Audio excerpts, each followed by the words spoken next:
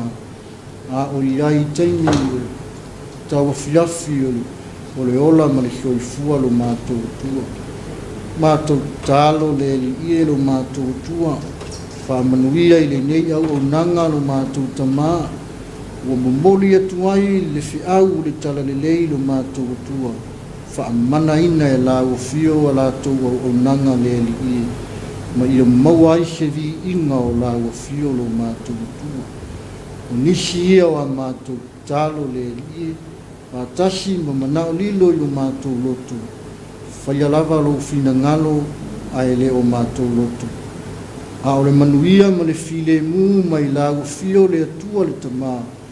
Le lofa silisili ese o Iesu ke viso le li ilo mātou whaola. I le male mafutanga i le motusia ma lou lava nganga pa ia. I le tūmau mai lunga o Samoa ma lunga o lau whanau uma le lalolangi. I le nei lava aso e o i le whaavau lava. Amen.